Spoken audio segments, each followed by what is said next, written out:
김진의 돌직구쇼에 오신 여러분 반갑습니다. 김진입니다. 저는 오늘도 이곳 광화문 청계 광장에 나와 있습니다. 조금 전에 하늘 보셨죠?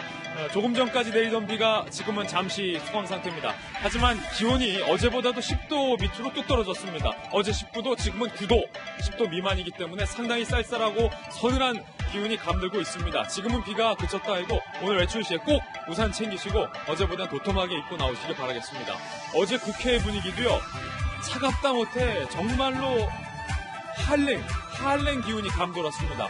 어제 새벽까지 한국당과 유승민 의원 개 그리고 민주당과 정의당이 한판 붙었습니다. 물리적으로 충돌까지 했습니다.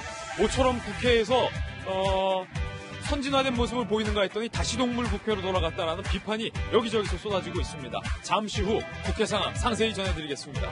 전 비가 오나 눈이 오나 매일 아침 이곳에서 여러분을 기다리겠습니다. 김진의 돌직구쇼 지금 라이브로 시작합니다. 잠깐만요.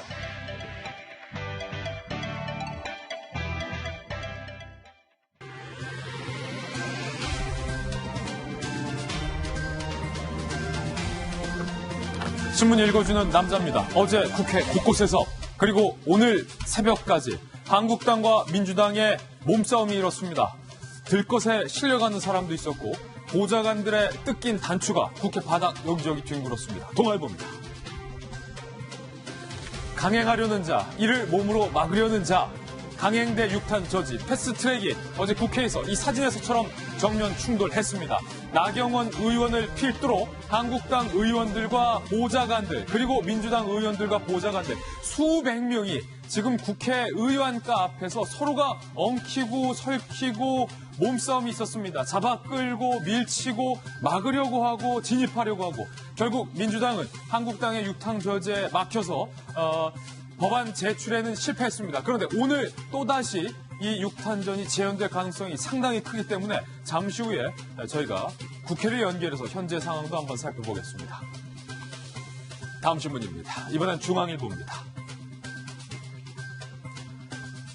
어제 국회에서 있었던 일, 팩스 사보임, 병상 결제, 의원실 감금, 119 출동, 이 모든 걸 본 중앙일보, 연이틀 막장이다. 이렇게 썼습니다. 사진 한번 자세히 보시죠. 실제로 119 구급대와 112 경찰관 아저씨들이 어제 국회에 출동을 했습니다. 서로가 서로를 신고한 그런 상황이었습니다. 감금이 됐다고 주장하는 의원들도 있었고 그게 무슨 감금이냐라고 맞받아치는 의원들도 있었습니다. 몸싸움은 기본이었고요. 뭔가 작전을 짜는 모습도 굉장히 숨막히게 움직였습니다. 이 모든 충돌의 계기, 발단은 문희상 국회의장이 팩스로 사보임을 받았고 이를 병상에서 결제해준 데서부터 시작됐습니다. 이를 저지하기 위해서 유승민 의원이 병원까지 찾아갔는데 문희상 의장은 유승민 의원을 문전박대하고 그 시각 병상 결제를 해서 논란이 되고 있습니다. 그 이야기도 잠시 후에 살펴보겠습니다. 다음 신문입니다. 이번엔 조선일보입니다. 임이자 의원의 성추행 논란 2탄은 서른 민주당 의원이 장식을 했습니다. 이렇게 얘기했어요. 나는 임이자가 남자인 줄 알았다. 그래서 문희상 의장이 만져도 된다는 얘기입니까? 설훈 의원님. 설훈 의원의 설화. 여기서 절정이 달한 것이 아닌가라는 생각이 듭니다. 나는 임이자 의원이 남자인 줄 알았다. 문희상 의장의 성추행 논란이 더욱더 확산되고 있습니다. 이쯤 되면 임 의자 의원이 누구를 고소해야 될지 헷갈릴 것 같습니다. 다음 신문입니다. 이번엔 경향신문입니다. 검찰이 박근혜 전 대통령이 제기한 형집행 정지 요청을 불허했습니다. 최종 판단입니다. 현장 조사와 의학적 판단으로 몸 상태가 위급하지 않다라고 검찰은 판단을 했습니다. 허리 디스크 통증이 그렇게 심하지 않다라고 검찰은 본 것 같아요. 아니면 허리 디스크 통증이 심하더라도 형집행 정지의 사유가 될 수 없다라고 판단했는지는 모르겠습니다. 심의회 가반으로 의결됐고 최종 결정은 윤석열 서울중앙지검장이 추인을 함으로써 불허했습니다. 다음 신문입니다. 이번엔 한겨레 신문입니다. 1분기 경제 성장률이 마이너스 0.3%, 2008년 금융위기 이후 최저치를 기록했습니다. 작년에도 마이너스 성장률이에요. 그리고 올해도 또 마이너스 성장률. 국내 총생산, GDP의 증감률 추이 그래프 보고 계신데 2년 연속 이렇게 마이너스대를 기록했던 점은 없었습니다. 금융위기 빼고는요. 이 뉴스 경제지에서 조금 더 자세하게 분석하고 있습니다. 한국경제 1면입니다. 10년 내에 최악의 성장, 이래도 소득주도 성장을 고집하나 정부를 향해서 한국 경제가 비판하고 있는데 그 그래프를 10년 단위로 바꿔보면 이렇게 됩니다. 2008년 1분기 이후에 이렇게 나락으로 추락했던 적은 없었다는 거죠. 한국 경제의 현 상황, 현 실태, 우리 가게 사정이 왜 이렇게 요즘 안 좋았나? 내 주변에 왜 이렇게 취업이 안 된 사람이 많은가? 왜 이렇게 문 닫는 동네 가게들이 많은가에 대한 모든 궁금증이 이 그래프로 다 해결이 되고 설명이 되는 순간입니다. 정부는 분명 곧 좋아진다. 연말이면 좋아진다. 연초면 좋아진다. 연휴 지나면 좋아진다. 라고 매년 매 순간 약속을 해왔는데 성적표는 이렇게 늘 처참했습니다. 투자, 소비, 수출 모두 다 하락세로 돌아섰습니다. 정부가 남발하는 재정 약발이 끝나자 여실히 민낯이 드러났습니다. 그런데도 정부는 정책의 잘못이 아니다라고 고집을 하고 있습니다. 이 정부의 경제적 무능, 비판의 목소리가 높습니다. 지금까지 신문 읽어주는 남자였습니다. 네, 오늘 저와 함께 등판한 등판 선수 소개해드리겠습니다. 저희 돌직구쇼 전담 변호사의 꽃미남 손수호 변호사님 모셨습니다. 그리고 서울시 정무부시장을 역임한 민주당의 김영주 전 의원, 그리고 대한민국 여가부 장관과 청와대 대변인 출신의 김희정 전 장관님 모셨습니다. 그리고 눈에 보이는 모든 것을 의심하고 분석하라 한국이미지전략연구소의 허은하 소장님과 돌직구쇼의 명품 시그니처 김배인 박사님 나왔습니다. 어서 오세요. 반갑습니다. 제가 자면서도 여러분 소개하는 말을 외우더라니까요.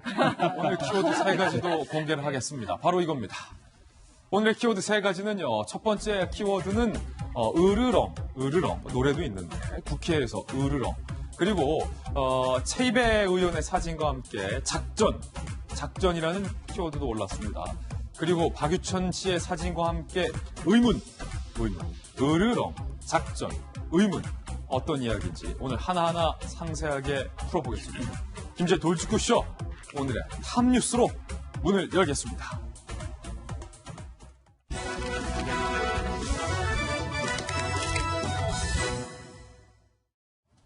오늘 저희가 준비한 첫 번째 주제부터 전격 공개를 하겠습니다. 으르렁. 새벽까지 으르렁. 한국당과 바른미래당의 유승민계가 한편이었고 민주당과 정의당이 한편이었습니다. 육탄 충돌, 몸싸움, 실랑이, 고성, 욕설이 오가는 국회 현장이었습니다. 어제 하루 동안 그리고 오늘 새벽까지 무슨 일이 있었는지 영상으로 저희가 취재했습니다. 영상부터 함께 보시죠. 오랜만에 동물국회의 모습이 돌아왔던 것 같습니다. 영상 준비됐습니까? 지금 제가 말로 때우기가 그렇습니다.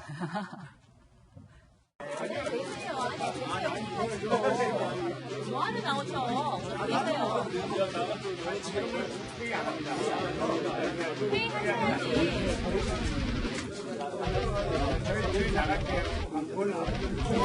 저희 사진 카메라 중에 민주당 의원님 다 번거 끊는 거 좀 많이 찍어놓으세요. 이쪽에서 좀 열어주시면 좋을 것 같은데? 저희 좀 나와보실게요. 누구신가요? 죄송하지만. 좀 비켜주세요. 네, 여기를 막. 도착하고 더불어민주당!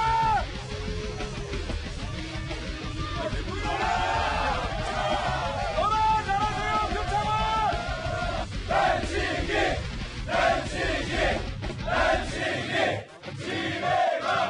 집에 가! 빨리 받죠, 집에!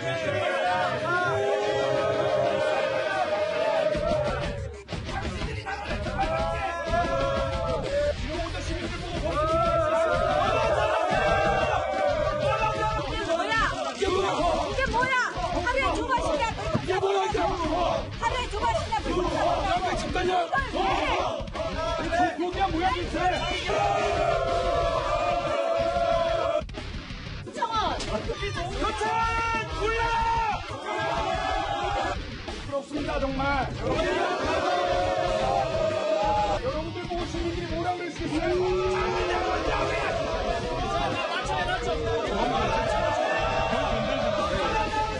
그냥 가시게. 저한테 아니에요.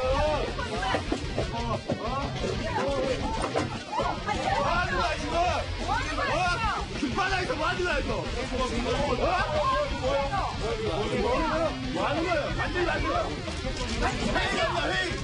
몸에서 빼지 마세요. 몸에서 빼지 마세요. 일반이에요, 국회법. 아, 회의법 만들었어요. 만지면 안 됩니다.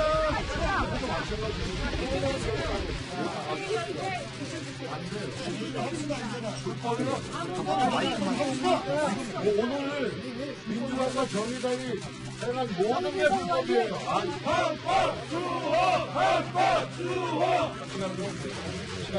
이거 민주들 자.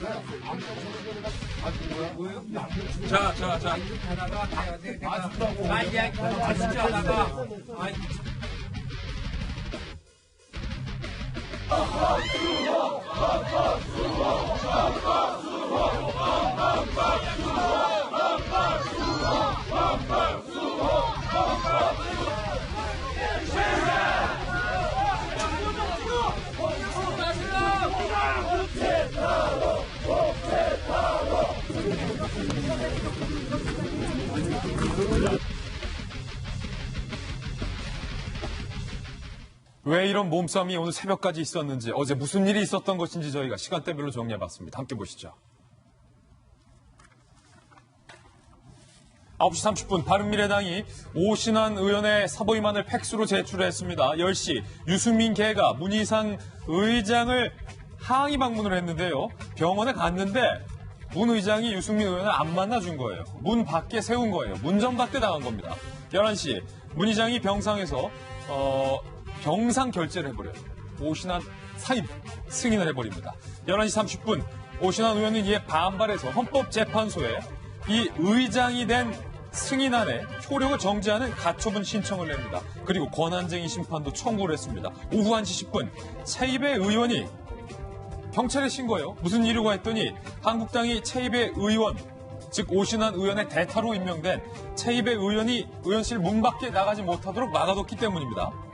3시 15분 최입의 의원이 그걸 또 탈출해요. 탈출에 성공을 해서 공수처법 심사에 들어갑니다. 6시 15분 그런데 오신환만 바꾸면 되는 줄 알았는데 권은희 의원이 또 문제였던 거예요. 바른미래당에서 이의를 제기한 권은희마저 바꿔버립니다. 사보임안을 팩스로 제출합니다. 역시 문 의장은 구두로 결재를 해서 결과적으로 오신환, 권은희 두 명이 다 바뀌게 된 겁니다.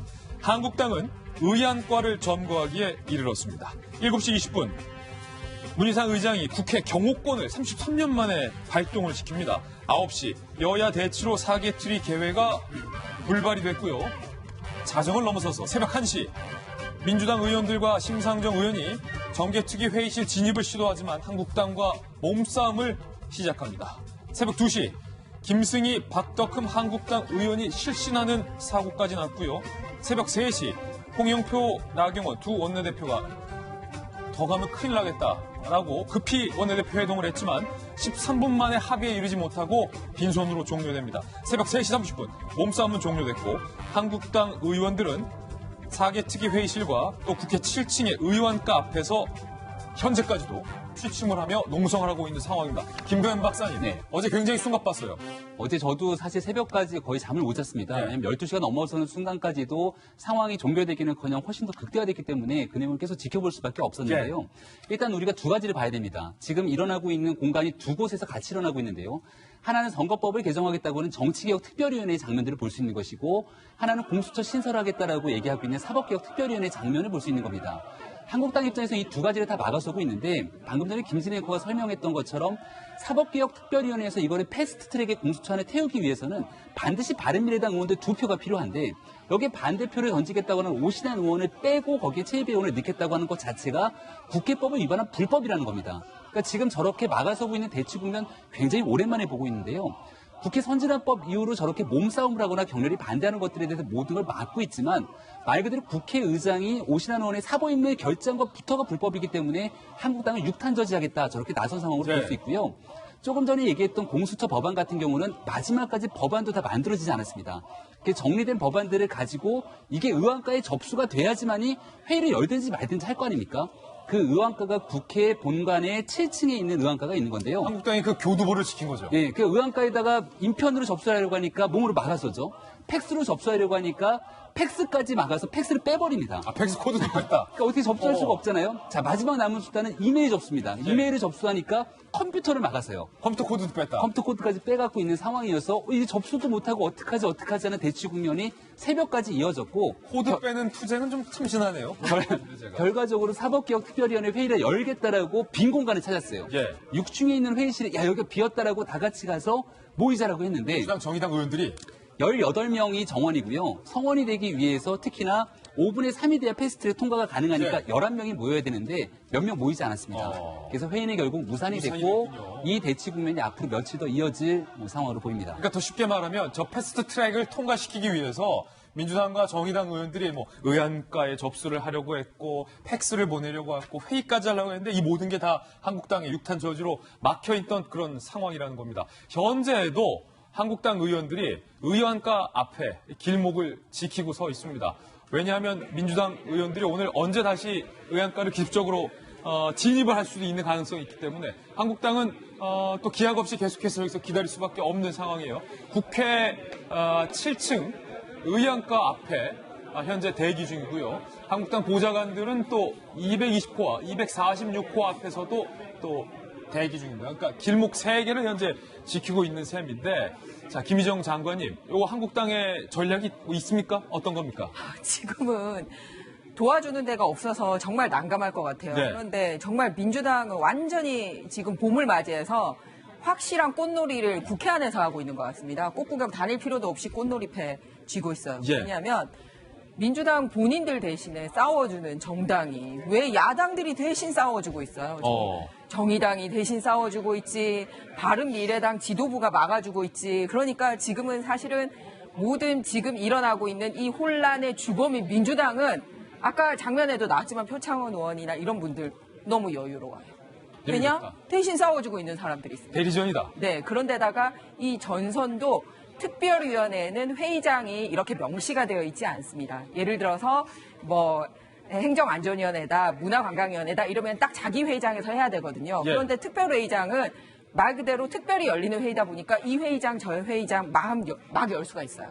그러니까 한국당이나 이렇게 반대하는 바른미래당 의원들에게는 공지하지 않고 자기들끼리 모여서 제3의 기습 장소에서 저런 식으로 회의를 열어버리는 거예요. 그러다 보니까 본인 편들도 연락 못 받고 참석이 안 돼서 예. 회의가 안 되는 저런 현상까지 생기는 겁니다. 그렇군요. 예. 지금 저 의안가 문 앞을 한국당 의원들이 계속해서 지키고 있는 건데 이 말은 오늘도 어제와 같은 몸싸움 상황이 벌어질 수 있다는 건데 김영주 의원님 지금 김희정 장관께서는 주범이 민주당이다라고 말씀하셨지만 또 저희 정치부 기자들 입장에서는 아니 몸싸움 하지 말라고 선진화법 통과시켜놨는데 몸싸움 벌이는 한국당 의원들도 뭐 잘한 건 없다라는 의견도 있거든요.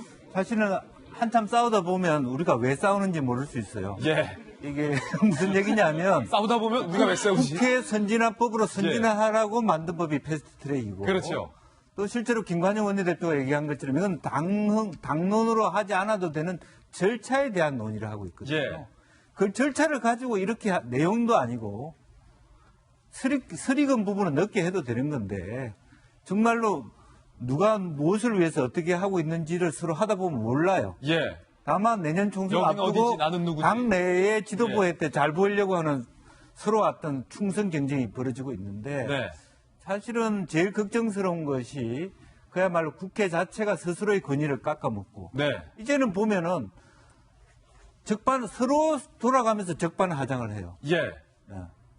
그런 것들이 저는 가슴 아프고요. 적반하장이다. 실제로 서로 보면은- 적반하장이다. 예. 그리고 실제로 해석을 국회도 말하자면 의사국이라든지 의장한테도 올바로 답변을 해줘야 됩니다. 이건 안 됩니다라고 막아쓰는 게 있어야 되는데 의장의 의중에 따라서 예. 답변을 한다든지 결국에는 이것이 어떻게 되냐면 나중에는 헌재로 갑니다.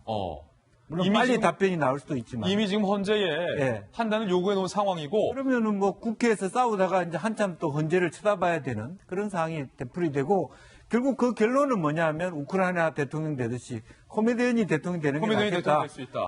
90%가 국민들이 예. 우리 망해도 좋으니까 10%에 전혀 다른 사람을 찍겠다는 그야말로 여야가 다 손해보는 그런 예. 마이너스 정치를 하고 있지 않냐고. 조금 전에 보셨던 저 의안과 문이, 나무 문이 저렇게 여기저기 찢겨 있는 게 어제 새벽에 저 의안과 진입을 시도하는 일부 보좌관들이 이 노루목 발톱이라고 하죠. 소위 빠루와 뭐 그런 연장까지 지금 동원을 해서 저 의안과 문을 뜯어내려고 했었기 때문에 여기저기 좀 패인 모습도 좀 확인을 할 수가 있는데 사실은 이 가운데적인 어떤 중립적인 좀 객관적인 입장에서 보면 이 선거의 룰을 정하는데 당사자를 빼고서 소위 날치기를 하려던 어떤 민주당도 비판의 점이 있고 그렇다고 해서 다시 동물국회로 돌아가서 저렇게 육탄 저지를 펼치는 한국당의 모습도 올바르게 보이지는 않는 게 사실 저희 기자들의 입장인데 그런데 이미지 전문가께서 보시기에는 뭔가 예전에는 말이에요.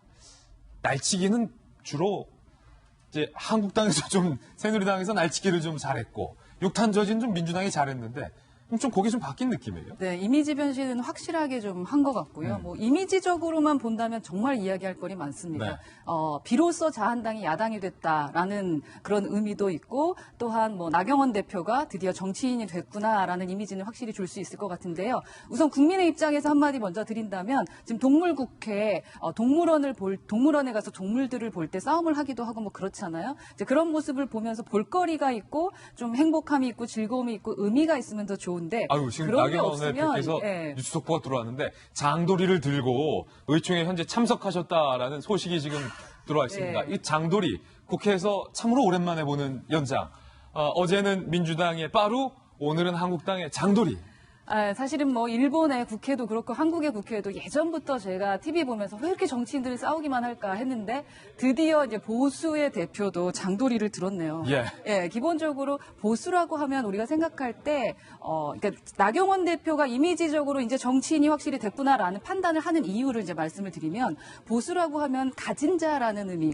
그래서 뭔가 투쟁보다는 내가 가진 걸 뺏길까봐 어느 정도는 좀 의연하고 지키려고 하는 것들이 있잖아요. 네. 그렇기 때문에 투쟁을 할 거라는 생각은 잘 못해요. 그러니까 예전에 부정적인 양반의 이미지죠. 전쟁이 나도 니들이 알아서 싸우고 가만히 있다 보면 나는 잘 될 거야 라는 생각을 한다라는 그런 이미지가 있었어요. 그래서 정말 보수가 이 세상을 바꿀 수 있을까라는 생각을 했었는데 이번에 이 국회의 이 모습은 어쩌면 그런 생각을 했던 어떤 보수의 그 지지층들에게는 충분히 할 수도 있겠다. 투쟁을 하면서 무언가 바꿔나갈 수도 있겠구나라는 긍정적 의미를 줬기 때문에 예. 기존에 이제 예쁘기만 했던 나경원 의원이 드디어 멋진 정치인이 됐다. 그래서 조금 전 뭐 이미지적으로만 본다면? 이미지적으로만 본다면 이야기를 해봤을 때 저희 그 얘기 했거든요. 장동건 같은 경우도 잘생겼는데 연기를 잘하는지는 몰랐었다. 그런데 못된 역할 하면서 장동건이 연기까지 잘하는구나라는 얘기를 우리가 하잖아요. 돌려 말하셨지만 지금 못된 역할을 잘하고 있다라는 건데 어제는 이 이미자 의원 뉴스 속보 나가고 있지만 뭐 국회의장이 성추행 논란, 오늘은 빠루와 장도리까지 네. 국회가 여기저기서 충돌하는 모습이었는데요. 특히 어제 나경원 의원과 심상정 의원이 서로 반말까지 하면서 고성으로 설전을 했습니다. 나경원, 심상정 두 사람의 모습 직접 살펴보시죠.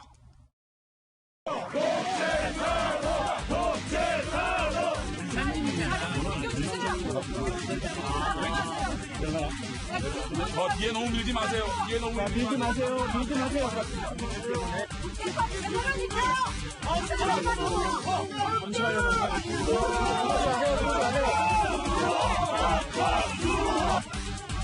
잘 들어. 뭘 누가 혼내? 혼내봐.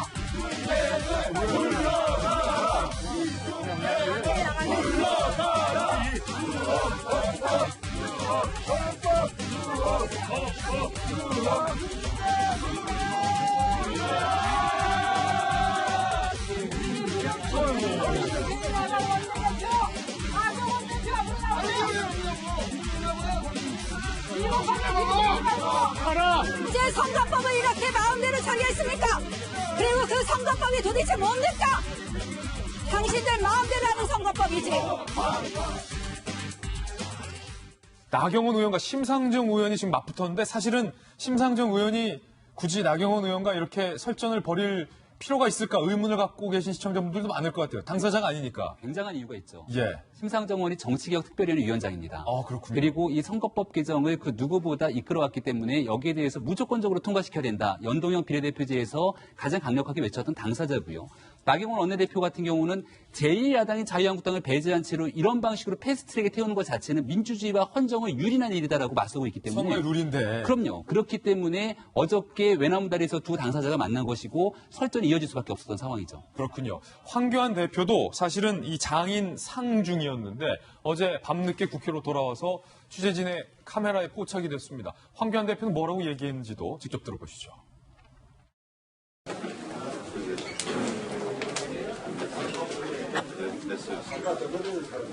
고생 많이 했어요. 손에 땀이 젖었네. 애들 많이 쓰고 계십니다. 감사합니다. 우리 꼭 막아낼 수 있도록 힘을 같이 모으도록 합시다. 네, 감사합니다. 헌법 수호하겠습니다. 헌법 수호! 독재 파도! 독재 파도! 독재 파도! 불법과 싸우고 있습니다. 불법과 싸우고 있는 것을 뭐라고 할 수 없습니다. 지금 이 정부가 민주당 또 함께하고 있는 이 2중대, 3중대가 하고 있는 짓을 보십시오. 국회에서 있을 수 없는 일을 하루에도 역사상 없었던 그런 일들을 2번, 3번 하고 있는 거예요. 자유민주주의, 대한민국의 법치를 지키기 위한 노력을 강고하게 해나가겠습니다.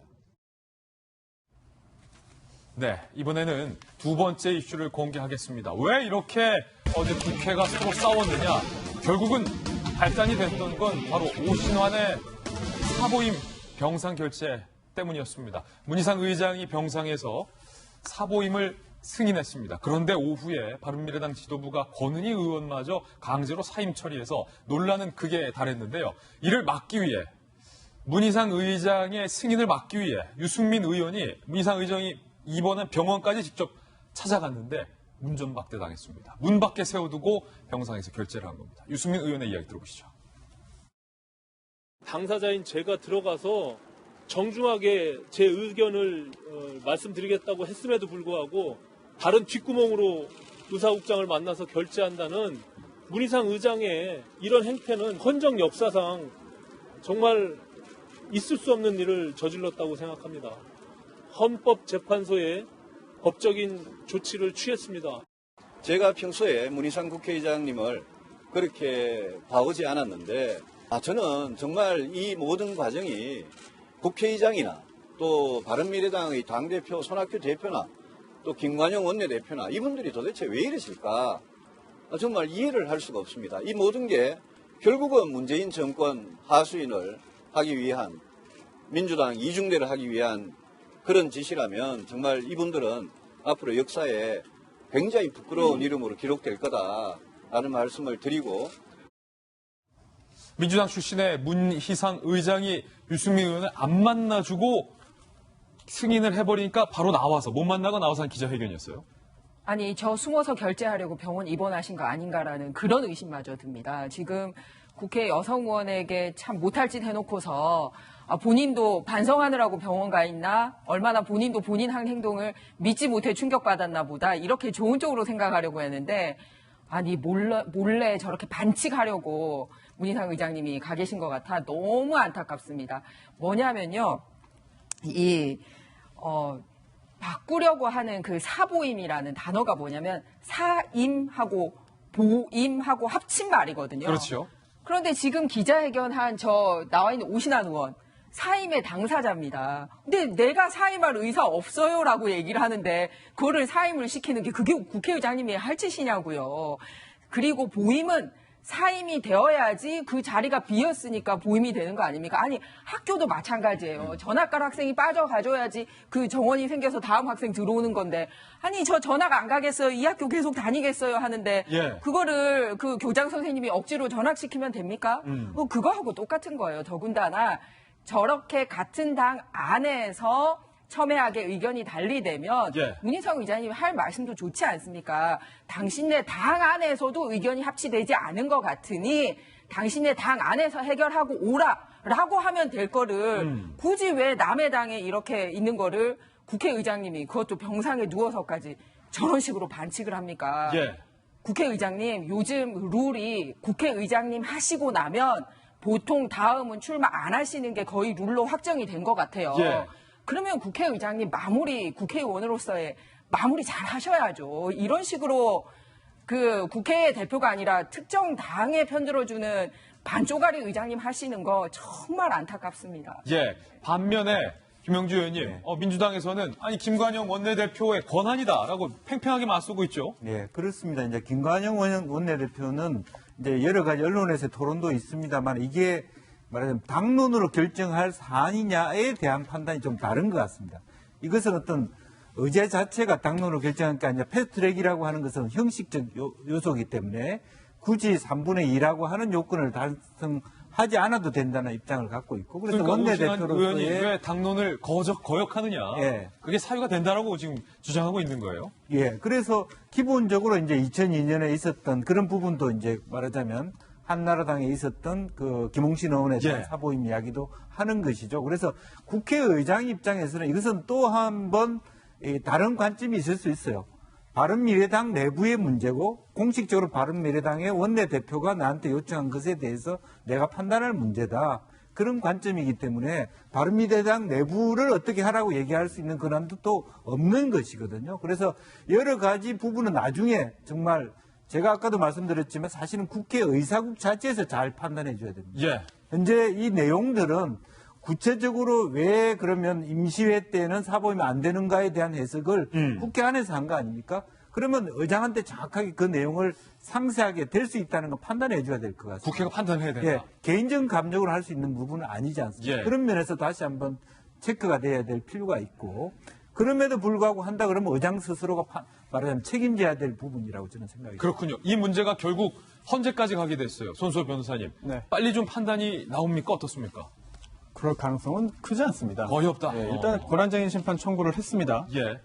이제 바른미래당 소속 의원들도 했고 그리고 또 자유한국당 소속 의원들도 했는데 이 권한쟁의 심판이라는 거는 뭐 여러 가지 유형이 있습니다만 지금 이 사태는 국가기관 사이에서의 권한 충돌이거든요. 그래서 이게 청구한 그 의원들은 나의 국회의원으로서의 권한이 국회의장 에 의해서 침해됐다 이렇게 주장을 하는 거예요. 그리고 그 부분을 헌법재판소가 잘 판단해 달라라고 하는 건데 이거는 상당한 시간이 걸릴 것이고 상당한 시간이 걸린다. 그리고 또 가처분 신청도 함께 했습니다. 예. 이 가처분 신청을 했는데 근데 이 가처분도 사실 언제 결정이 나올지는 몰라요. 왜냐하면 일단 법적으로 누구의 주장이 타당한지를 그 다음에 따져봐야 될 것 같고 일단 헌법재판소뿐만 아니라 사법부는 기본적으로 이제 정당 또는 국회의원 사이의 어떤 그 일들에 대해서 소극적인 개입 태도를 가지고 있습니다. 적극적으로 개입했다가 난리 나죠. 그렇습니다. 정치권의 문제는 정치권이 우선 해결하는 게 타당하다라는 예. 생각을 하고 있어요. 그래서 소극적인 태도를 가지고 있기 때문에 자,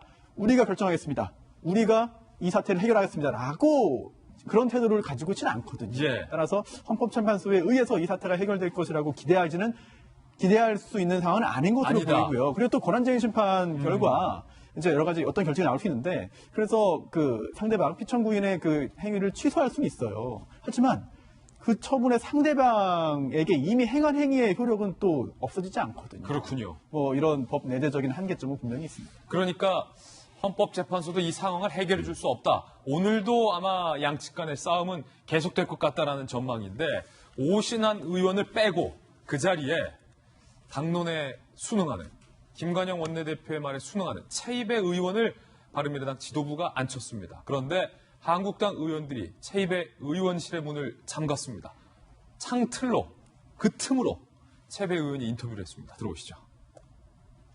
그러니까 경찰과 소방을 불러서 경찰과 소방이 물리력으로 여기를 지금 해결해줘야 되는데 힘으로는 할 수가 없는 상황이고 다른 조치를 취해야 될 것 같습니다. 지금 저는 여기 창문을 뜯어서라도 나갈 수 있도록 지금 경찰과 소방에게 요청을 하려고 합니다. 지금이라도 한국당 의원님들이 다 제 등 뒤에서 제 말씀을 듣고 있기 때문에 지금이라도 좀 감금을 해제해 주시기를 바랍니다. 어떻게 보면 사실은 최입의 의원은 본인의 의사와 상관없이 야 너가 오신한 대신 들어가. 그러니까 아주 좀 부담되는데요. 야 들어가라고 해서 들어갔는지도 모르겠어요. 본인이 어느 정도 의지가 있으니까 들어갔겠죠. 예. 그리고 지금 최희배 의원 얘기에 따르면 저기에 감금이 돼 있다라고 얘기를 하는데 저 방에 나오자마자 후다다닥 뛰어간 곳이 홍영표 원내대표실입니다. 왜냐하면 거기에서 실질적인 사법개혁특별위원회 공수처 법안을 처리하기 위해서 본인의 의지가 굉장히 강력했다라고 볼 수가 있는 것이고요. 저는 저 자리에 왜 한국당 의원들이 가 있을까라는 생각이 들었거든요. 저기에. 왜냐하면 바른미래당의 최희배 의원이잖아요. 예. 저 자리에는 오신환 의원을 비롯한 유승민 대표, 그러니까 말 그대로 바른미래당 의원들이 최희배 의원을 붙들고선 너 이럴 수 있느니? 라고 얘기를 해야 됩니다. 하긴 바른미래당 의원들이 가 있어요. 왜냐하면 한국당 의원들이 가 있어요. 오신환 의원의 SNS에 보니까요. 예. 오신환 의원의 사보임을 반대한다는 서명을 바른미래당 의원들한테 받아요. 받아서 명단과 도장을 보니까 13명의 도장을 받았더라고요. 이거 한번 이따가 좀 보여줄 수 있어요? 네, 제 핸드폰으로 찾아서 한번 보여드리겠습니다. 예. 그게 24명 중에 활동하는 사람 중에 13명의 의원을 받았다는 것은 과반에 충분히 달할 수 있는 사람들의 표를 받은 거잖아요. 아니 그렇다면 바른미래당 내부에서 오신환의 사보임에 반대하는 사람이 과반이다. 그렇죠. 왜냐하면 사실 의원총회에서 투표했을 때는 12대 11이 나왔다고 얘기를 하게 되는데 오신환 의원이 도장까지 찍어갖고 접수했던 그 내용들을 보게 되니까 13명이 오신환 빼면 안 된다고 얘기를 하는 거예요. 그러면 김관영 원내대표가 원내대표로서의 역할보다는 당내에서 더 많은 사람들이 반대하는데 그런 일을 해서 되겠느냐라는 이런 비판의 소지에 직면할 수 있는 건 아닙니까? 그래서 문희상 의장의 역할이 중요하다는 것은 이렇게 해당 의원인 오신환 의원이 원하지 않고 당에서 더 많은 사람들이 반대하고 있는 것을 김관영 원내대표 혼자 원한다라고 해서 이것을 받아서 처리한다는 것이 이건 정치적인 의도가 없이 불가능하다 이렇게 얘기가 나올 수 있는 것이고요. 예. 저는 한마디만 더 얘기 드리고 싶은 게 게임은 끝날 때까지 끝난 게 아닙니다. 김관영 원내대표 임기 얼마 안 남았거든요. 만약 바른미래당 이와 같은 상황으로서 원내대표 교체됩니다. 곧 교체가 돼요. 김관영 원내대표가 아니라 예를 들어서 유승민 전 대표처럼 바른정당계 인사가 혹시나 원내대표가 되고 난 다음에 똑같이 얘기합니다. 자, 2명 다시 다 빼세요. 그리고 여기 우리말대로 사람 2명 넣습니다. 그럼 문희상은 어떻게 할 겁니까? 받을 수밖에 없잖아요. 그리고 그런 상황으로 가게 되면 결과적으로 지금 진행되고 있는 사개특위 전혀 처리가 안 됩니다. 예.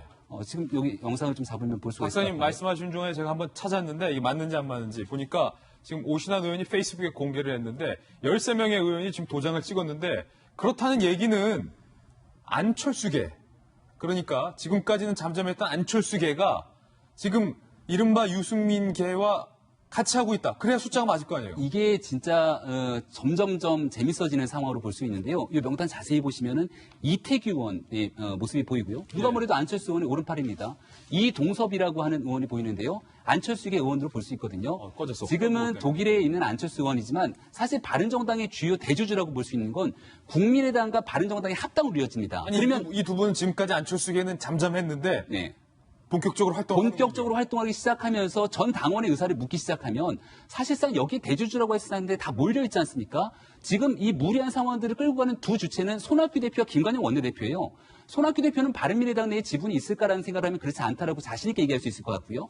김관영 원내대표를 비롯한 호남계 인사들 같은 경우는 사실상 민주평화당으로 거의 다 건너가 있기 때문에 여기 대주주가 마음 먹고서는 다시 상태를 원상복귀시키면서 우리가 받았던 거 그대로 돌려주겠다고 하면 문희상원장 어떻게 할 겁니까?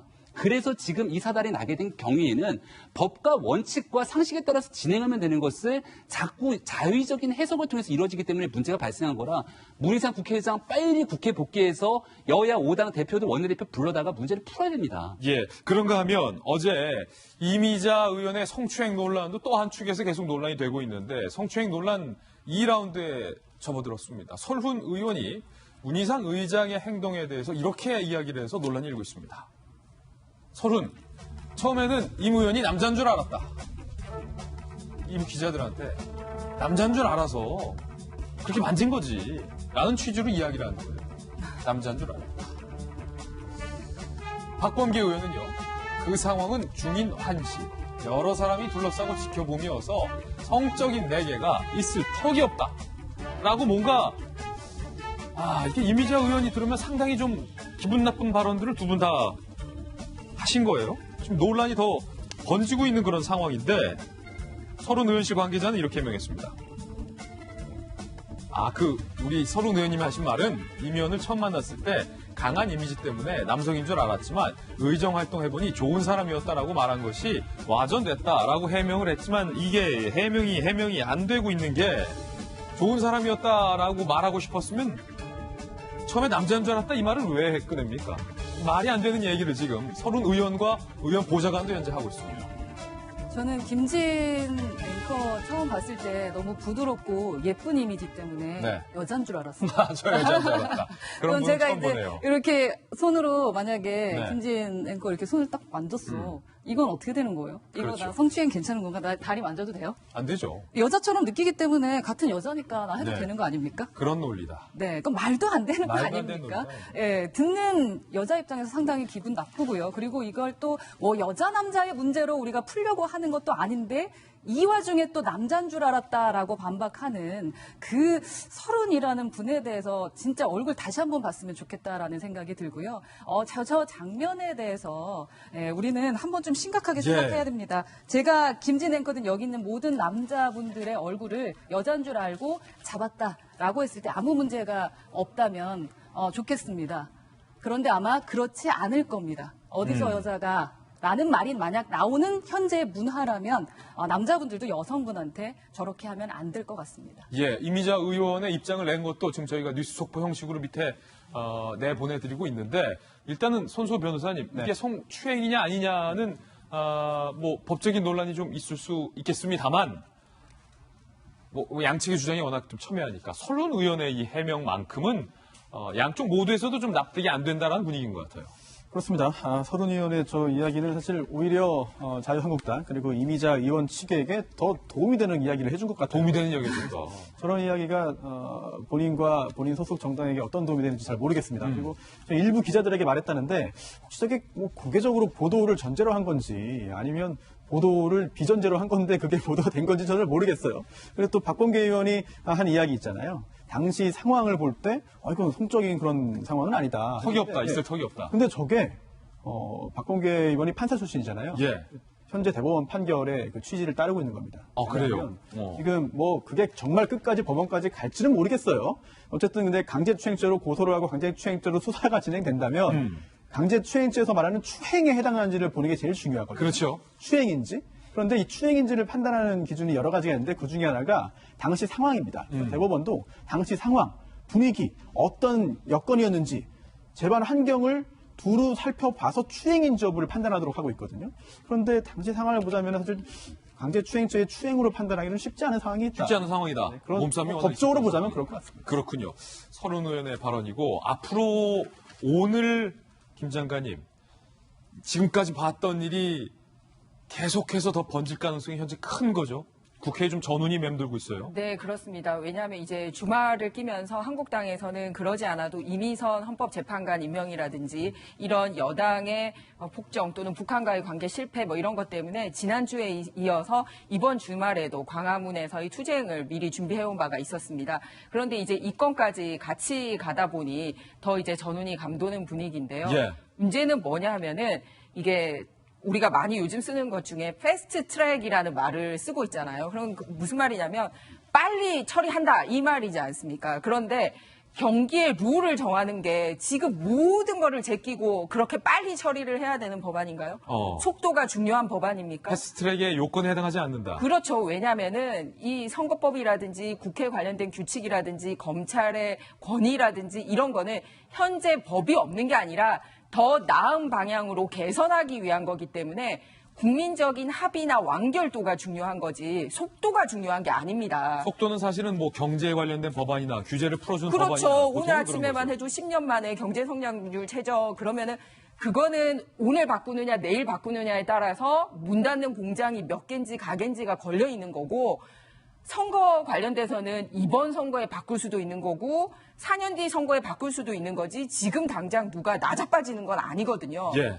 그런데 그거를 패스트 트랙에 태운다? 이 모든 게 지금 현재 국회와 정부 여당이 뭐를 보고 달려가고 있는지를 보여주는 거라고 생각을 합니다. 그런 면에서 국민들이 관심을 가져야 되는 게 뭐냐면 결국은 헌재까지 다 장악하고 이제 입법권까지 장악하려고 하는 거 아니냐라는 것 때문에 이제 야당이 저렇게 발버둥 치고 있는데 물론 싸우는 거 좋지 않습니다만 패스트 트랙에 올라가는 것 자체가 맞지 않다라는 말씀 다시 한번 드리고 싶습니다. 일단 걱정되는 거 김영주 의원님. 지금 한국당 의원들은 대치를 하고 있고 민주당 의원들은 법안을 내겠다는 거예요. 오늘 과연 어떻게 예상하십니까? 아마 오늘까지는 특별한 결과가 안 나올 수 있을 것으로 예. 보여집니다. 뭐 끝까지 안 나올 수도 있다는 생각도 들고요. 어쨌든 계속적인 그 시도는 하겠죠. 밤늦게까지 장소를 옮겨가면서. 네. 실제로 보면은 또 민주당 내부에서도 이게 얼마나 동력을 가져갈 수 있을지 모르겠고요. 자유한국당은 굉장히 더 분기탱천하는 그런 모습이라서 결코 쉽지 않은 그런 과정이라고 보입니다. 예, 오늘까지는 좀 국회를 주목해서 봐야 될 것 같습니다. 이번엔 저희가 준비한 세 번째 이슈입니다. 박유천 씨가 마약 양성 반응이 나왔는데 이에 대한 입장이요, 참으로 황당합니다. 나도 내 몸에 왜 마약 성분이 있는지 모르겠다라는 식으로 해명을 해서 많은 사람들에게 인상을 찌푸리게 하는 반응을 얻고 있습니다. 박유천 씨의 입장, 박유천 측의 입장 살펴보시죠. 마약을 하지 않았다는 입장에는 변화가 없다. 어떻게 필로폰이 체내에 들어가 검출됐는지를 살펴보는 중이다. 이렇게 얘기를 했어요. 아니, 저 김병현 박사님, 마약을 난 절대 안 했는데 내 몸에서 마약이 나왔어요. 그러자 이게 왜 내 몸에 있지? 라고 설명하는 거잖아요. 애당초에 기자회견을 통해서 절대로 마약하지 않았다고 눈물을 흘리면서 국민들한테 호소했기 때문에 이제 와서 할 말이 없어서 좀 궁색해서 저런 표현을 하시나? 라는 생각이 들지만 황하나 씨가 사실은 증언을 분명하게 하고 있고 국가수의 감정까지 해서 다리에 있는 미세한 털까지 뽑아갖고 했더니 마약 성분이 검출된 건 아니겠습니까? 아마 박윤철 씨의 이와 같은 표현에 대해서 이제 음주운전 측정하다 걸리게 되면 술이 왜 제 몸에 들어갔죠? 라고 나는 분명히 술을 안 먹었는데. 먹지 않았는데 도대체 이해할 수가 없네요 라고 얘기하는 사람들이 점점 늘어나진 않을까라고 내 몸에 왜 아세트알데히드가 있느냐? 아니 이쯤 됐으면은 박유천 씨 분명히 변호사의 조력이나 조언을 바탕으로 이제 행동을 하실 텐데 어떻게 저런 조언을 할 수 있을까라는 생각이 들거든요. 지금이라도 여기에 대해서 왜 이와 같은 행동들을 하게 됐으며 황하나 씨와 함께 있었던 일들에 대해서 솔직하게 고백하고 여기에 대한 잘못들을 시인한 다음에 용서를 구하는 게 정도가 아닐까라는 생각이 듭니다. 네, 전 좀 실망스러운 게 박유천 씨 많은 사람들의 사랑을 받았고 사실은 박유천 씨의 팬들만 두고 보더라도 기자회견 이후에 경찰이 마약했다 증거 있다 했을 때도 팬들은 끝까지 박유천은 그런 사람이 아니다. 경찰이 과도하다. 뭐 그렇게 믿었는데 양성 반응 나오니까 팬들도 현재 등을 돌리고 있잖아요. 이쯤 되면 본인이 잘못했습니다. 죽을 죄를 지었습니다. 라고 고개를 숙여도 모자랄 판 아닙니까? 그렇죠. 고개를 숙이고 정말 큰 절을 해도 모자랄 판인데 왜 저럴까라는 생각을 해보는데요. 네. 박윤천 씨 같은 경우는 대한민국의 팬은 팬도 아니지 않나라는 생각이 좀 들어요. 예. 그러니까 글로벌 스타로서 해외에서 자기를 어떻게 보느냐만 지금 이미지적으로 생각하고 있는 건 아닌가라는 생각이 들죠. 예를 들면 뭐 마약이 통용되는 나라도 있으니까 뭐 그런 부분 때문인 건지 아니면 왜 저렇게 끝까지 안 한다고만 할까? 라는 생각이 듭니다. 예. 저번에도 말씀을 드렸지만 이러한 것들이 아마 앞으로 연예인들에 대해서 이미지 타격이 아주 클 것입니다. 또한 기존에 사실 마이클 잭슨도 프로포폴이라는 마약, 그래서 마이클 잭슨 마약이라고 했었잖아요. 그 마약 때문에 사실 돌아가시기까지 했다라는 이야기까지 나오는데 예. 이것 때문에 필로폰에 대한 관심을 갖고 수많은 팬들이 해외 팬들마저도 이 필로폰에 손을 댈까 걱정될 만큼이고요. 더 이상의 이제 거짓말은 그만하시고 이젠 사죄하시고 후배들도 좀 생각하고 본인의 미래도 좀 생각해 봤으면 좋겠습니다. 예, 나는 마약을 하지 않았다. 마약이 왜 내 몸에 있는지 모르겠다라고 밝혔던 박유천의 동생 박유한 씨가 개인 방송을 통해 입장을 밝혔습니다. 들어보시죠. Where's my brother? He's home. He's home. He's home. Is he watching my stream? I think so. It's a difficult time right now. You're crying. No, don't cry. Don't cry. Be strong. Be strong. 손수호 변호사님, 지금 박유천 씨와 너무 닮았네요. 박유한 씨가 형은 괜찮습니다. 뭐 괜찮아질 거예요. 라고 말을 아끼는 그런 모습인데 동생으로서 사실은 뭐 이 와중에 할 말이 없겠죠. 사실 저런 상황에서도 저렇게 개인 방송을 해야 되는 게 또 연예인의 숙명이 아닌가 그런 생각이 들기도 합니다. 동생도 연예인이니까. 네, 또 경제활동도 해야 되는 것이고 그리고 또 상황이 어떻게 진전되든 결국은 본인들에게 가장 유리한 선택을 하는 건 모든 인간에게 공통된 점이니까요. 하지만 검사 결과가 공식적으로 발표된 양성 결과가 이제 보도된 그날은 사실 방송을 제대로 하지 못했거든요. 예. 그 정도로 상당히 충격이 있는 상황일 것이다라는 짐작을 할 수 있겠고요. 그리고 또 아까 왜 마약 성분이 검출됐는지 모르겠다 그랬잖아요. 예. 근데 이게 사실 아주 그냥 보편적인 그런 시각에서 보자면 첫 번째 정말 마약을 안 했을 가능성. 정말 마약을 안 했을 정말 억울할 수도 있잖아요. 뭐 아직 모릅니다. 예. 또 두 번째 누군가 정말 예. 누군가 모르게 체내에 넣었을 가능성. 누군가 넣었을 가능성. 그것도 뭐 있는 거죠. 예. 뭐 0이라고 할 수는 없는 거죠. 예. 그리고 또 혹시 그렇다면 검사 과정에서 시료가 뭐 잘못 바뀌었거나 검사가 잘못될 가능성. 네. 아니면 검사 자체에 오류가 있을 가능성. 예. 또 있는 것이고요. 예. 이 부분을 또 이제 박유천 씨 측에서는 주장을 하는 것 같아요. 뭐 간접적으로나마. 그런데 아니면 또 마지막으로 뭐 정말 누구도 모르는 초자연적인 현상에 의해서 초자연적인 현상 등등. 그런데 예. 그럴 가능성은 정말 너무나 희박한 거예요. 너무나 없다. 왜냐하면 지금 그 검사 하나만 볼 게 아니라요. 거기에 더해서 기타 다른 여러 가지 증거들이 있습니다. 황하나 씨의 진술 구체적이고 일관되고요. 또 CCTV 영상이 있고요. 기타 오히려 상황을 주도한 게 황하나 씨가 아니라 박유천 씨 아니냐라는 그런 분석까지 있을 정도예요. 네. 현재 여러 가지 정황상. 그렇다면 지금 상황에서 일단 나는 잘못이 없다라고 말을 할 수 있어도 나중에 이게 다 거짓말로 드러나면 그로 인한 불이익이 훨씬 더 클 텐데 그런데도 일단 아니라고 할 수밖에 없는 그런 상황, 이런 상황들에 처한 거 아니냐라고 보는 게 오히려 또 사실에 근접할 가능성이 더 크지 않나요? 그럴 때. 박유천 씨가 이 눈물의 기자회견을 하기에 앞서서 가족들에게도 그리고 정말로 절친한 지인들에게도 소속다 식구들에게도 거짓말을 한 것으로 드러났습니다. 이렇게요. 박유천 씨가 가족들에게 정말 마약을 하지 않았느냐 가족들이 묻자 박유천이 왜 내 말을 믿지 못하느냐 극단의 선택을 하면 그때야 믿겠느냐라고 눈물을 흘리면서 가족들 앞에서조차 나는 정말 마약을 하지 않았다라고 눈물로써 호소를 했다라는 거예요. 박윤 씨와 가까운 지인이 인터뷰에서 밝힌 내용인데 아니 어떻게 이럴 수가 있습니까? 김영주 의원님 네. 가족들에게조차 네, 그런 부분은 이제 본인 스스로가 이렇게 그걸 빠져나오고 싶다. 어떤 이런 문제가 닥치면 우선 거짓말을 해서라도 위기를 느끼고 싶은 그런 심리적 상태라고 보여지고요. 또 사실 부모 자식 간에 있어서 부모로부터 실망스러운 얘기를 듣지 않기 위한 그런 얘기라고 볼 수 있는데 그렇군요. 사실은 그것은 변호사의 그런 무슨 조언이라기보다는 본인 스스로가 이제 부모한테 혼내지 않으려고 하는 그런 거고 법적으로는 아무 어떤 그것이 이득이 되는 행동은 아니에요. 아무 법적 전략이 없다. 예.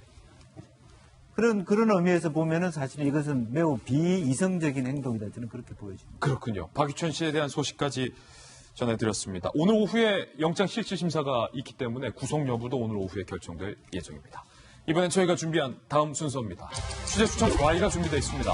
오늘은 어떤 사연이, 어떤 사건이 준비되어 있을지 저와 함께 이동하시죠.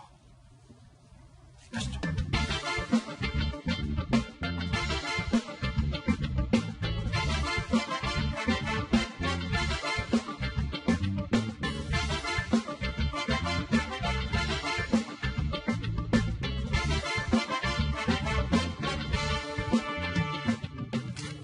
취재 수첩 Y입니다. 돌직구쇼 대표 수사반장 백희종 반장님 모셨습니다. 어서 오세요. 네, 안녕하십니까. 그리고 손 변호사님도 함께 하겠습니다. 두 분과 함께 풀어볼 첫 번째 취재 수첩 사건은 바로 이겁니다.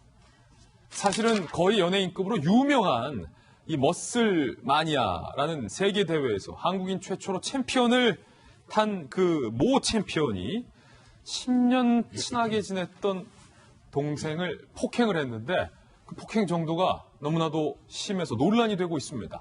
폭행 사진과 전말을 함께 보시죠. 자, 지금 저희가 신원을 보호해 드려야 되기 때문에 누군지 알 수 없게끔 모자이크를 쳤지만 이 짙은 모자이크 이면에 보일 정도로 눈이 상당히 퉁퉁 부어 있고 여기저기 코피가 나고 많이 맞았음을 알 수 있는 사진이 나와 있습니다. 누구를 때렸냐면 전 피겨스케이팅 선수 출신의 코치인 차모 씨. 이분도 준연예인급으로 많이 활동을 하고 있는 분입니다. 이 차모 씨를 이렇게 때린 거예요. 그런데 이 두 분은 형제처럼 지냈다고 해요. 머슬마니아 챔피언 출신 피트니스 모델인 양모 씨가 폭행을 했다라고 고소를 하는 거죠. 맞은 차 씨는 이렇게 주장합니다. 새로운 피트니스 클럽을 오픈 중이었던 양 씨와 강남의 한 술집에서 인테리어 관련한 의견을 주고받다 갑자기 이 몸짱 머슬마니아 챔피언이 뺨을 때렸다는 거예요. 차 씨가 아니 왜 때려 형? 아니 더 때려 라고 하니까 이에 격분한 양 씨가 폭행을 시작했고 분이 안 풀리자 술집 밖으로 나오라고 해서 추가적으로 폭행을 하고 발로 차기고 그냥 그 현장을 떠났다는 거예요. 이후 지나가는 행인에게 쓰러진 차 씨가 구조가 됐다라고 차 씨는 주장을 하고 있고 얼마나 부상을 당했는고 차 씨의 주장대로라면 왼쪽 안와벽 골절 그리고 비골 골절 그러니까 눈뼈와 코뼈가 부러졌다라는 얘기겠죠. 전치 6주 진단이 나왔습니다. 현재 차 씨를 고소한 상황인데요. 그런데 차 씨와 양 씨의 주장이 현재 서로 엇갈리고 있습니다. 이른바 좀 진실 공방인데 그 주장도 함께 살펴보시죠. 맞은 차 씨는요. 이 이종 격투기 기술 파운딩 이 머슬마니아 챔피언이 파운딩을 시도했다. 그러니까 완전히 상대를 쓰러뜨리고 그 위에 올라타서 뭐 반항을 못하게 한 다음에 마구마구잡이로 주먹을 얼굴에 쏟아놨다는 거죠. 셀 수 없이 맞았다. 술병으로 머리를 맞기도 했다. 차 씨는 미안하다는 한마디면 될 것을 사과조차 받지 못해서 고소를 열심히 했다. 10년간 이어져온 사이가 이 정도밖에 안 됐다는 게 마음이 아프다. 그렇다면 때린 양 씨는 이렇게 얘기합니다. 상대가 처음엔 상처를 받아도 시간이 지나면 결국엔 알게 됩니다. 솔직하고 있는 그대로 내가 할 수 있는 선에서 최선을 다해봅니다. 이게 무슨 말인지 모를 말을 해놓은 상황이에요. 백팀장이 두 사람이 10년간 의형제로 불렸다면서요. 그렇습니다. 머슬마니아 그러면 굉장히 지금 인기가 있었고 팔로워들이 한 13만 명 정도 되는 걸로 SNS 상에서는 상당한 팔로워를 거느리고 인기가 있는 사람 또 방송 매체 예능 프로에도 자주 출연했던 사람인데 연예인급이네요. 예, 사실 피겨스케이팅 지금 현재 코치인 전 피겨스케이팅 선수 차모 씨도 역시 상당한 예능 감각을 발휘한 사람인데 저는 객관적인 수사 경험칙상을 말씀드리면 일단은 원인이 어찌 됐든 간에 결과가 뭐예요? 지금 인스타그램에 올라오는 사진을 제가 보니까 그 안와벽 골절이라는 게 바로 이제 눈 주위 뼈가 골절된 겁니다. 비골 골절, 코뼈가 벌어져 버렸다는 건데 머슬마니아 한국인 세계 최초 챔피언 했던 사람이 몸은 진짜 좋네요. 사실은 마운트 포지션이라는 게 뭐예요? 우리 이종 격투기 UFC에서 보면 배 위에 안전히 올라타 가지고 그다음에 누워 있는 상대방의 얼굴을 무차별적으로 공격하는 파운딩을 내리 꽂았다는 거거든요. 지금 저 주먹에 맞으면 한 대만 맞아도 아플 거예요. 그렇다라고 하면 지금 얼굴에 상처 같은 걸 보면 굉장히 많은 피해, 폭행을 당했다라는 증거가 여실히 드러나요. 그렇군요. 그럼 이제 나이가 20대 이제 28세 정도 되고 선배라는 머슬마니아 세계 챔피언 선수는 한 3살 정도 차이 나는 30대 초반인데 아무리 화가 난다고 하더라도 이런 어떤 그 신체에서 힘을 내 가지고 폭력을 행사한다고 하는 부분은 6주의 진단도 더 나올 가능성이 있거든요. 근데 지금 이분들의 보면 서로 그 사고가 일어날 수밖에 없었던 상황이 있었어요. 왜 그러냐? 앞에 이제 모니터상에 나오긴 했지만 이 시간이 보니까 확인해 보니까 5시가 다 된 시간이더라고요. 예, 서울 강남구 역삼동인데요. 그 5시가 다 된 시간인데 인테리어 업자하고 회의가 끝나서 12시 넘어서 5시까지 술을 마신 걸로 추정이 돼요. 그렇군요. 엘모 주점으로 제가 확인이 됐는데 그렇다고 하면 이 술 기운에 가지고 있던 갈등이 폭발할 수도 있다. 그래서 때린 사람은 극히 잘못이지만 또 한쪽으로 주장을 너무 펼치면 안 되겠지만 때릴 만한 이유가 있었다라고 하는 주장하는 게 바로 이제 그 양모 씨입니다. 양모 씨군요. 네네. 때릴만 했다. 하지만 폭행 행위에 대해서는 그렇습니다. 서로 이견은 없는 거예요. 그렇습니다. 머슬마니아가 이 사람을 때린 것만큼 일단 사실인 것 같은데 이제 수사와 처벌이 단계에 있는데 이럴 경우에는 너무나도 명백한 사건 아닙니까? 그런데 명백하긴 합니다만 앞으로 또 변화의 여지가 좀 있는 것 같습니다. 그래요? 네, 왜냐하면 지금 현재 보도에 따르면 단순 폭행으로 지금 경찰은 수사를 하고 있다고 해요. 하지만 경찰 단계에서의 어떤 그 조사도 종결된 건 아닙니다 아직. 그리고 또 지금 전치 6주 진단이 나왔다고 하거든요. 그런데 그뿐만 아니라 이제 그 안구 쪽의 어떤 부상이 밝혀지고 또 확인되면은 추가적으로 이제 진단 주수가 더 늘어날 수도 있어요. 그렇다면 저 행위로 인해서 입은 피해가 더 커진다는 얘기가 됩니다. 그리고 또 하나 중요한 게 이게 과연 폭행이냐 상해냐가 중요해요. 애초에 폭행의 고의로 때렸으면은 폭행죄가 되는 겁니다. 그리고 또 상해는 건강의 훼손이에요. 그래서 건강을 훼손시킬 고의로 저런 가격 행위를 했다면 이제 상해죄가 됩니다. 그 부분에 있어서 경찰이 잘 판단을 해야 될 것 같아요. 그런데 상대적으로 낮은 정도의 폭행이냐 아니면 보다 중한 상해냐 이걸 어떤 고의가 있는지를 판단함에 있어서 여러 가지 판단 요소들이 있거든요. 그런데 그 중에 하나가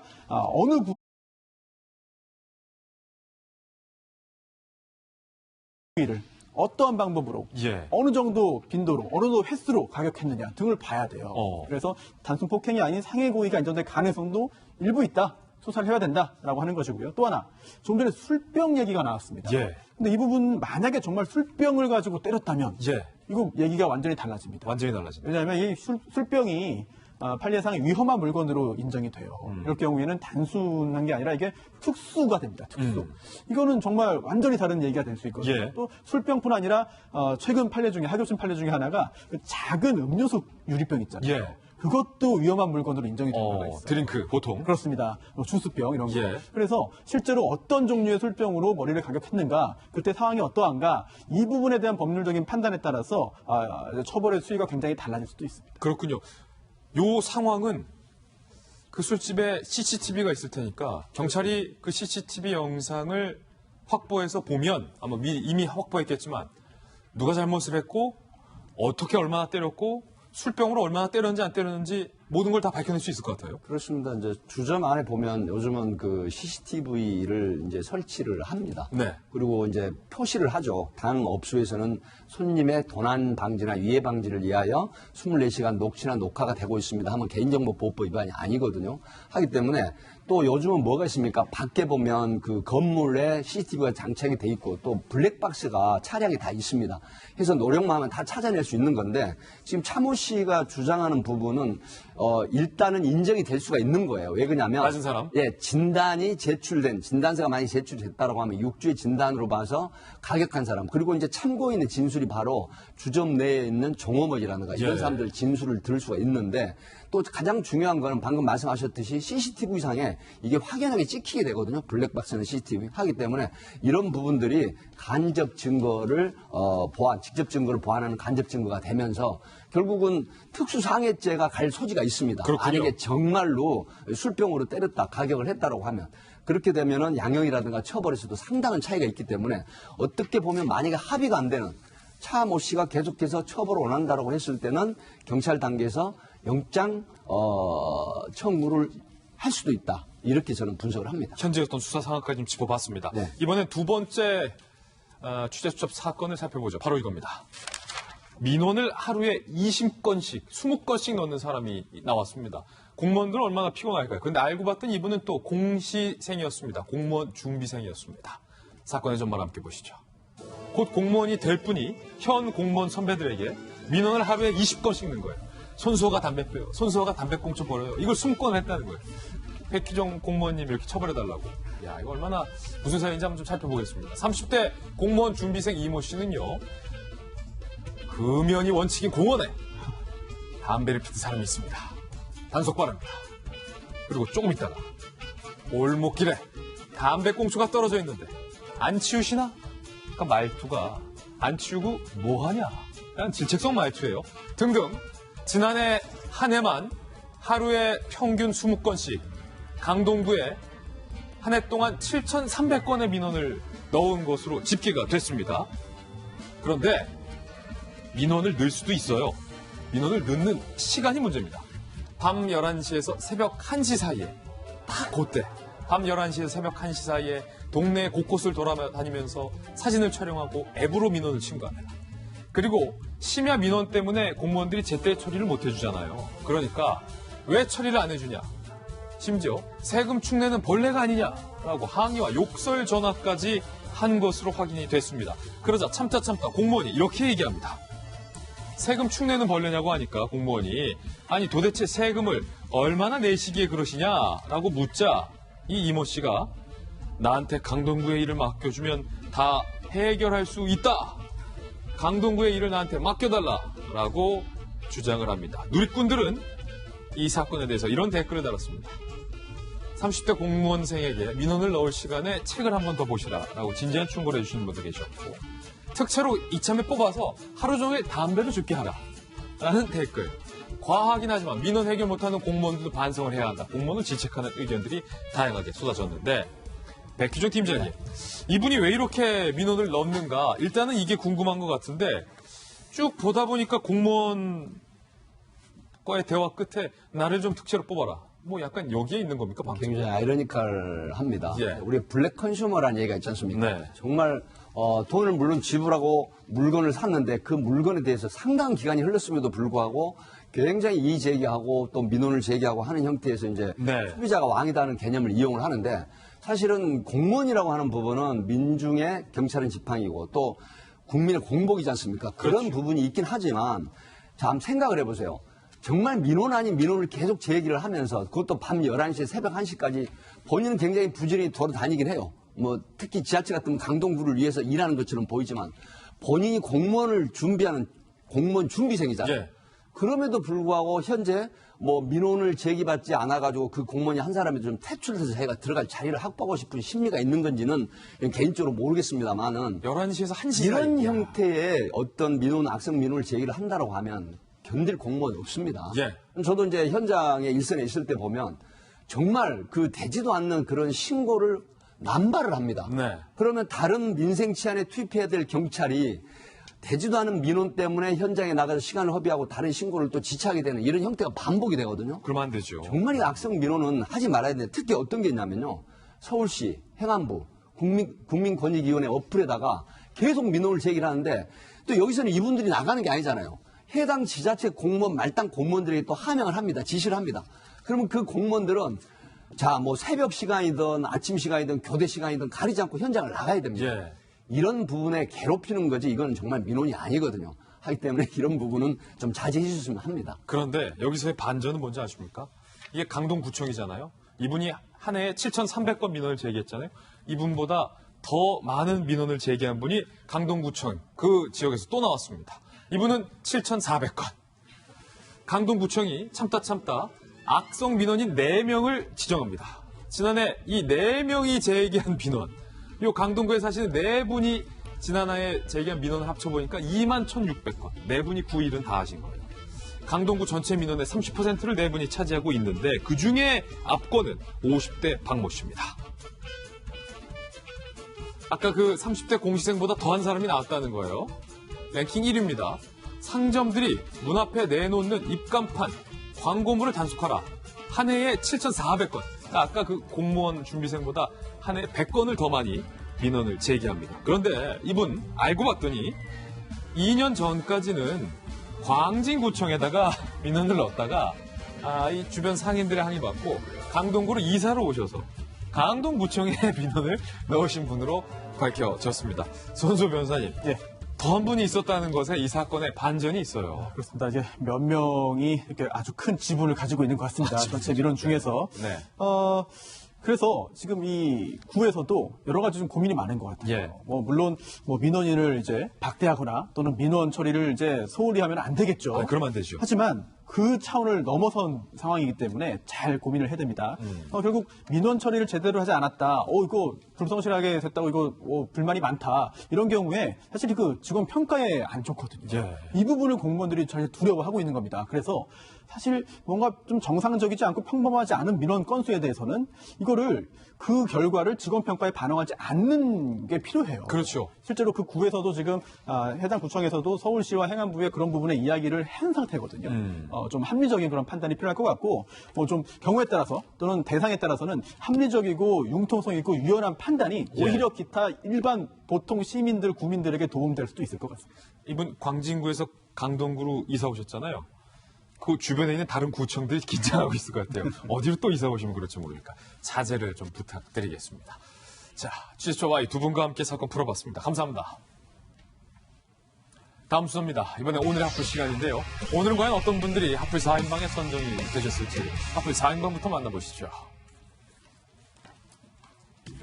베트남의 아버지로 불리고 있는 박항서 감독, 그리고 안인득, 박근혜 전 대통령, 그리고 윤지호 사진이 나와 있습니다. 하나하나씩 이야기 들어보겠습니다.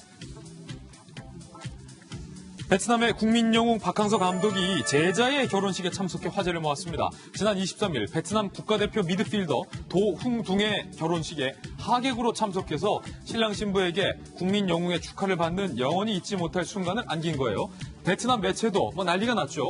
결혼식에서 가장 눈에 띄는 캐릭터는 역시 박항서 감독이다 라면서 베트남 현지에서 인기가 상당한 박 감독을 위해 보안팀의 신중한 보호를 받기도 했다고 합니다. 6월 동남아시아 최강자 자리를 놓고 태국과 또 한 번 진검승부를 벌일 킹스컵 준비를 앞둔 상황에서 바쁜 와중에 결혼식을 참석한 박항서 감독. 박항서 특유의 타파 리더십, 아버지 리더십, 빛났다는 평가. 다친 선수를 위해서 자신의 비행기 좌석을 내주고 직접 마사지까지 해주는 등 인간미 넘치는 리더십으로 각광을 받은 바 있죠. 베트남 축구의 조직력을 높였던 박항서 감독의 남다른 스킨십이 또 한 번 빛을 발하는 순간이었습니다. 이게 사실 말입니다. 헌 소장님. 이게 바쁘고 또 굉장히 유명해지다 보면 제자의 결혼식 일일이 찾아가는 게 좀 부담스럽고 어려울 수도 있어요. 또 킹스컵 준비 때문에. 그런데도 또 거길 갔다는 거. 그러니까 더 멋있는 거죠. 박항서. 사실 심리적으로도요. 그 자리에 가면 사람이 좀 변하게 된다는 심리 연가도 있어요. 그렇군요. 그럼에도 불구하고 우리 파파께서는 저렇게 멋진 모습을 보여줍니다. 평상시에도 박항서 감독을 보면서 느껴지는 점은 그의 진정성. 그게 그를 우리가 정말 미치게 사랑하게 만드는구나라는 생각이 들고 우리나라 국회 리더십을 우리 박항서 감독이 와서 좀 가르쳐 주셨으면 좋겠다라는 생각까지 드는 지점입니다. 박항서를 국회로. 네. 이번에 두 번째 하플 주인공입니다. 많은 사람의 목숨을 앗아갔던 흉기 살해범 안인득의 소식입니다. 같은 아파트 주민에게 흉기를 휘둘러 무고한 5명의 목숨을 빼앗고 16명을 다치게 한 안인득. 경찰은 피의자 안인득의 계획 범죄로 결론을 내리고 사건을 검찰에 송치. 안인득은 지난번과 달리 고개를 숙였지만 여전히 자신의 불이익을 주장했습니다. 정신질환 관련 질문에 대해서 예민하게 반응하는 모습이 특이했는데 어떤 얘기를 했길래 직접 들어보시죠. 예, 죄송하게 생각합니다.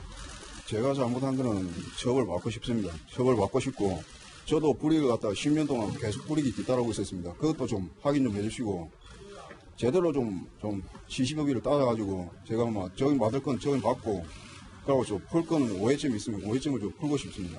정신병 정신과 치료를 멈췄는데 왜 멈췄어요? 멈춘 자체도 그렇고 자신이 들어가고 싶다고 들어가는 것도 아니고 본인이 조현병을 앓고 있는 건 알고 있습니까? 자신 병이 있다는 건 아십니까? 본인이 조현병을 앓고 있는 건 알고 계세요? 자신이 병이 있는 건 아십니까? 조현병 여부를 묻는 기자에게 매서운 시선으로 자신은 자신이 병이 있는 거 아니야. 그러니까 너는 네가 무슨 병이 있는 건 아니야. 라고 물은 안인득의 발언에 진의를 풀어보겠습니다. 김영주 의원님. 네. 이 안인득의 심리를 보면요. 나는 억울하다 심리인데 특히 막판에 한치의 망설임도 없이 조현병 있는 거 아느냐라고 하니까 그럼 너는 네 병은 아니야. 라고 되물었어요. 예. 사실은 자기도 그 잘못한 부분엔 처벌을 받고 싶지만 자기가 억울한 부분이 있다. 그리고 실제로 이 사람은 이제 자기 담당 의사가 바뀌면서 이렇게 더 이상 그 치료를 받지 않았거든요. 이제 그러면서 이제 자기의 억울함 또 그런 어떤 지체됐던 그 분노를 자기가 폭발한 것이다. 자기 속사정을 알아달라 이런 것들을 계속 반복하고 있는 것 같습니다. 그래서 네가 환자냐고 물어봤을 때 너도 환자 아니냐 이렇게 얘기하는 건 다름 아니거든요. 망설임 없이. 그것은 사회에 대한 분노가 그냥 적발적으로 뛰쳐나오고 있다. 그게 차 있다. 정말로 머리 끝까지 차 있다. 그렇습니다. 세 번째 하플입니다. 박근혜 전 대통령 소식입니다. 박근혜 전 대통령의 형 집행정지 신청이 결국 검찰에 의해 거부됐습니다. 불에 댄 것 같은 통증을 호소하며 형 집행정지를 신청했는데 허리 통증은 사유가 안 된다며 불허한 것. 이로써 박 전 대통령은 전직 대통령으로서 최장기간 수감될 가능성이 높은 가운데 구속 상태로 재판을 받게 됩니다.